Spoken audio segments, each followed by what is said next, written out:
कैसे हैं सब। मैं हूँ आपकी नटखट नेहा और मैं आई हूँ आपको कहानियाँ सुनाने।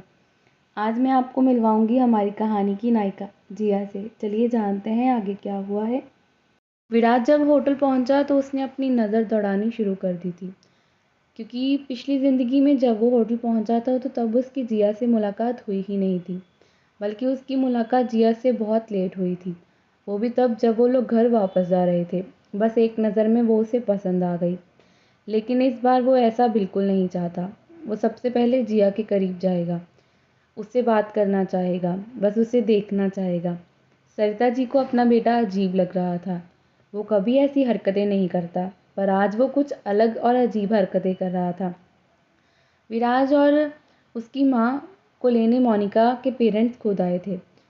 वो उनका अच्छे से वेलकम करते हैं। होटल के अंदर की तरफ जाते हुए विराज अपनी नज़रें आसपास दौड़ा रहा था और उसकी माँ उनके आगे आगे जा रही थी मोनिका के पेरेंट्स के साथ। वो भी आसपास देख रही थी। वो समझने की कोशिश कर रही थी कि उनका बेटा किस और देख रहा है। उसकी पिछली ज़िंदगी के हिसाब से थोड़ी देर बाद डांस परफॉर्मेंस शुरू हो जाएगा। सब लोग अपनी मस्ती में डांस करने लगेंगे और एक साइड पर खाने पीने की चीज़ें लगी हुई हैं। संगीत का फंक्शन है तो हर चीज़ बहुत ही हिसाब से हो रही थी। काफ़ी देर तक ये फंक्शन चलने वाला था। उसे याद था कि कुछ लोग जिया को गंदी नज़रों से देख रहे थे। उसे ये बातें पहले समझ ही नहीं आई थी, लेकिन जब तक उसे समझ आया था उसे बहुत गुस्सा आया, पर तब तक वक्त निकल गया। पर इस बार भगवान ने उसे मौका दिया है। उसकी नज़र जिस लड़की पर पड़ी है वो उसकी है, उसकी मोहब्बत। वो उसे बहुत इज्जत देता है तो उस पर गलत नज़र कैसे आने दे सकता है। लेकिन तभी उसकी नज़र सामने खड़ी लड़की पर चली गई। उसके चेहरे पर एक दिलकश मुस्कान तैर गई।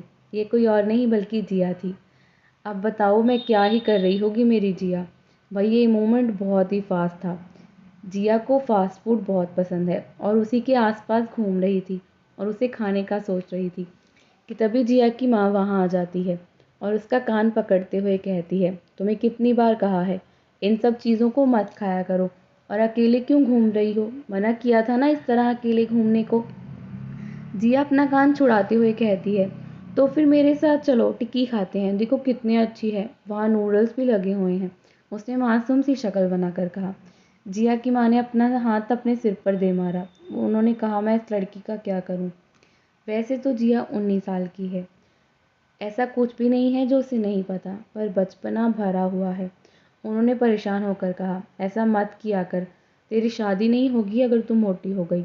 जिया ने खुद को देखा और कहा, पर मैं तो पहले से ही थोड़ी सी मोटी हूँ, और हो जाऊंगी तो क्या फ़र्क पड़ेगा। और पापा कहते हैं मुझे जो पसंद करेंगे वो ऐसे ही कर लेंगे। ये फालतू की बातें ना किया करो, चलो ना हम नूडल खाते हैं। जिया की माँ उसका हाथ पकड़कर उसे वहाँ से ले जाते हुए कहती है, बिल्कुल नहीं, चुपचाप चलो मेरे साथ, तुम्हारे पापा बुला रहे हैं। असल में जिया की चिंता हमेशा उन्हें लगी रहती थी।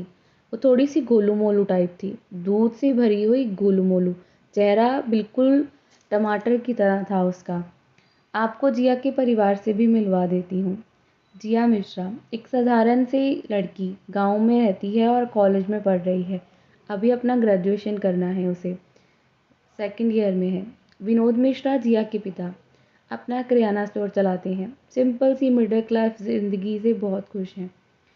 किसी का ना बुरा करना, ना किसी से ज़्यादा कोई मतलब। अपने बच्चों को अच्छी परवरिश दे रहे हैं। केतकी मिश्रा जिया की माँ हाउसवाइफ हैं। हमेशा इसी बात की चिंता लगी रहती है कि उनके बच्चों की ज़िंदगी कैसी होगी, कहीं कुछ बुरा ना हो जाए। इनकी शादी एक मिडिल क्लास परिवार में हुई है। इनके मायके में हर कोई अमीर है, इसीलिए थोड़ा सा अपने बच्चों की ज़िंदगी के लिए परेशान रहती हैं। कुछ हद तक इनके मायके वाले ज़िम्मेदार भी हैं, जो इन्हें हमेशा नीचा दिखाने का कोई मौका नहीं छोड़ते।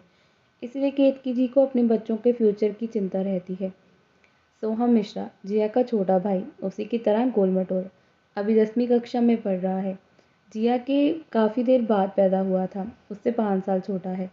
जिया की माँ उसे उसके पिता के पास लेकर आती है और उसे बिठाते हुए कहती है, आप इसे समझाते क्यों नहीं, फिर से वही फास्ट फूड के पास घूम रही थी। ऐसा चलता रहा ना तो एक भी अच्छा लड़का नहीं मिलेगा इसके लिए। जिया अपने पिता की तरफ देखकर बस मुस्कुरा रही थी। उसके पिता भी उसे देखकर मुस्कुराते हैं। जिया ने अपने पापा को देखकर कान में धीरे से कहा, पापा आपने प्रॉमिस किया था मुझे खाने पीने से नहीं रोकेंगे। और ये क्या शादी की रट लगाई है। मैं सिर्फ 19 साल की हूँ, अभी तो मुझे पढ़ना है, मेरा रिजल्ट भी नहीं आया और एग्ज़ाम भी होने हैं। जिया की माँ ने मुंह बनाकर कहा, ये क्या हो रहा है। वो बस देखती हैं कि उनकी बेटी अपने पिता से किस तरह उनकी चुगली करने में लगी है। वो क्या ही कर सकती थी, वो सब देख लेती हैं। उन्होंने कहा, कितना बिगाड़ा हुआ है इसे, इसे समझाइए। इतना कहकर वहाँ से चली जाती हैं। जिया अपने पापा को हाई फाई देते हुए कहती है, मैं जल्दी से कुछ खाकर आती हूँ, मम्मी को संभाल लेना।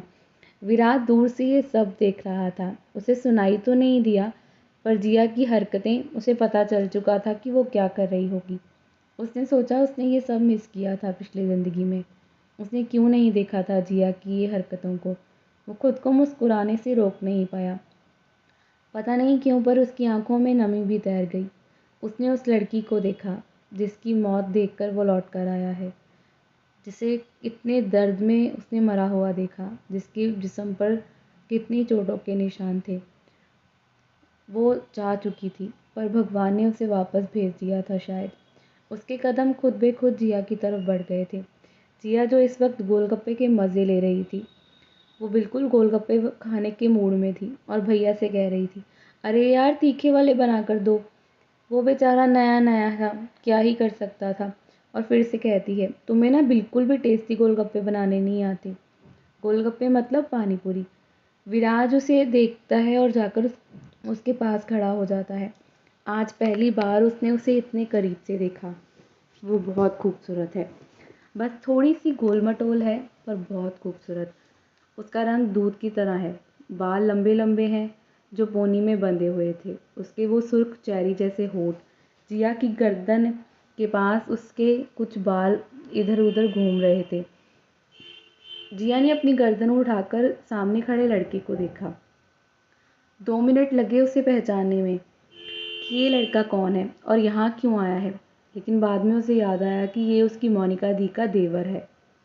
जिया उसके साथ ज़रा भी बदतमीज़ी करने की हिम्मत नहीं करती, इसलिए अपने चेहरे पर नकली मुस्कान लाकर कहती है, क्या आपको भी पानी पूरी चाहिए। विराज तो चुपचाप से खड़ा था, कुछ भी नहीं कहा, बस जिया को देखना चाहता था और अपनी आंखों से अपनी रूह में उतारना चाहता था। इसलिए उसने बस अपना सिर हाँ में हिला दिया। भले ही उसने ये सब कभी नहीं खाया था, उसे पता भी नहीं था पानी पूरी का टेस्ट कैसा होता है। जिया ने पानी पूरी वाले से फिर से कहा, भैया इन्हें भी एक कटोरी दे दो, देखो बेचारे कैसे देख रहे हैं। पानी पूरी वाला तो पहले ही चिढ़ा हुआ था। ये लड़की उससे इतने सारे पानी पूरी मांग कर खा चुकी थी, जैसे इसी के लिए स्पेशल एक ठेला लगाया हो। बाकी होटल वालों को भी उसने देने थे ना, पर वो क्या ही करता। इसलिए गुस्से में ज़्यादा मिर्ची वाली पानी पूरी विराज की कटोरी में रख देता है। विराज का ध्यान तो जिया पर था, इसलिए उसने उठाया और मुंह में रख लिया। 2 मिनट बाद उसकी आंखों में पानी आ गया और उसे खांसी आने लगी। जैसे ही जिया ने ये देखा, उसकी सांसें रुक गई। वैसे तो वो अपने खाने में मस्त थी, पर एकदम से विराज की तरफ उसका ध्यान गया। उसकी आंखों से पानी देख वो डर जाती है। उसे लगा अब उसकी माँ उसे पीटेगी चप्पलों से और यहीं कांड हो जाएगा। उसे फास्ट फूड की शक्ल देखने को भी नहीं मिलेगी। उसने मन में सोचा, हाय मैं लुट गई, अब तो मेरे नूडल गए, मेरी टिक्की भी गई। इसलिए वो जल्दी से उसकी पीठ को सहलाते हुए कहती है, क्या आप ठीक है ना। अरे बाबा क्या हुआ है, क्या मैं आपके लिए पानी लेकर आऊँ। विराज को सच में बहुत मिर्ची लगी थी।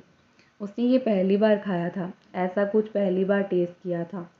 पर एकदम से उसे दर्द भूल गया था, क्योंकि उसने अपने पीठ पर जिया के हाथों की गर्माहट महसूस की। उसकी आंखें बंद हो गई सुकून से। उसने आज सालों बाद सुकून महसूस किया, ऐसा सुकून जो जिया ही उसे दे सकती थी। जब विराज शांत हुआ तो उसने घूर कर जिया को देखा। जिया ने थोड़ा डरते हुए कहा, सॉरी पर मैंने नहीं किया। आपने मिर्ची वाला मांगा होगा तो उन्होंने दिया। आपको बोलना चाहिए ना आपको मिर्ची नहीं खानी। आप पहली बार पानी पूरी खा रहे हो क्या। चलो फिर भी मैं सॉरी बोलती हूँ, मैं आपको कुछ और खिला देती हूँ। जिया की मासूमियत विराज की खुशी बहुत ज़्यादा बढ़ा रही थी। वो इतनी मासूम थी, उसे पता ही नहीं था कि वो क्या कर रही है। अगर लोगों को पता होता ना कि ये लड़की इतनी मासूम है तो इसे गलत समझते, इसका फ़ायदा उठाते। पर विराज से जिया को कोई नेगेटिव वाइब आई नहीं थी, इसलिए वो उसके साथ कोई फॉर्मल बात नहीं कर रही थी। बिल्कुल वैसे ही बात कर रही थी जैसे वो अपनों से करती है। वो विराज का हाथ पकड़कर उसे दूसरे स्टॉल पर ले गई। उसे एहसास ही नहीं था कि उसने क्या कर दिया। विराज का दिल ज़ोरों से धड़कने लगा। वो मुस्कुराने से रोक नहीं पाया। उस लड़की ने उसका हाथ थामा था। पिछले 8 सालों से वो तड़प कर वापस आया था इसके लिए, इस एक मोमेंट के लिए, और ये एहसास कितना खूबसूरत था। उसने आंखें उठाकर देखा तो वहाँ पर टिक्की और भल्ला चाट लगे थे। विराज देख रहा था मासूमियत से। जिया अपने होठों पर जीभ को घुमाते हुए टिक्की को देख रही थी। उसने जल्दी से सिर को हिलाते हुए कहा, मैं तो टिक्की खाऊंगी, आप क्या खाओगे? उसने इतनी क्यूट सी पाउट बनाकर ये बोला ना। विराज मुस्कुरा उठा। दूर से उन दोनों को इस तरह सरिता जी देख रही थी। उन्हें अपना सिर घूमता हुआ महसूस हुआ। पहले तो विराज मुस्कुरा रहा है, ऊपर से उनका बेटा अजीब हरकतें कर रहा है, ऊपर से वो फास्ट फूड की शॉप के पास खड़ा है, और ऊपर से वो टिक्की की प्लेट पकड़ कर खड़ा है। वैसे तो वो ये सब खाता ही नहीं, उसे इन्फेक्शन हो जाती हैं। सरिता जी को लग रहा था उन्हें सदमा लगा है, और वहाँ जिया टिक्की को ऐसे देख रही थी जैसे कोई खजाना मिल गया हो। ऐसा लग रहा था जैसे सदियों से उसे टिक्की खाने को मिली ना हो। भाई मिलेगी कैसे, उसकी माँ उसे फास्ट फूड खाने ही नहीं देती है ना, कि उसका वेट बढ़ जाएगा। जिया ने दोबारा से अपने होठों पर जीभ फिराते हुए कहा, ये कितनी टेस्टी है। विराज उसे देखता है। वो विराज की तरफ देखकर कहती है, अगर नहीं खानी ना तो मेरे लिए ले लो, मम्मी को मत बताना मैंने 2 टिक्की खाई हैं, मैं आपकी वाली टिक्की भी खा सकती हूँ ना। जिया की हरकतें इतनी क्यूट थी ना, विराज कुछ कर ही नहीं पा रहा था। वो बस देखे जा रहा था, ये कितनी मासूम है। तभी उसे अपने फ़ोन के मैसेज की आवाज़ सुनाई देती है। विराज ने जैसे ही फ़ोन देखा, उसके होठों पर फिर से मुस्कान तैर गई। उसका दोस्त, जो पिछली ज़िंदगी में उसने खो दिया था, उसी की बाहों में उसने अपनी जान दे दी थी। बहुत कुछ था जो अभी भी छुपा हुआ था। उसे याद था कि उसके दोस्त ने प्यार में धोखा खाया और फिर किस तरह खुद को ख़त्म कर लिया। साहिल उसे फिर से कोसते हुए कहता है, साले तेरा क्या करूं? तुझे बोला था ना मुझे साथ लेकर आना, इतनी क्या जल्दी है तुझे आने की?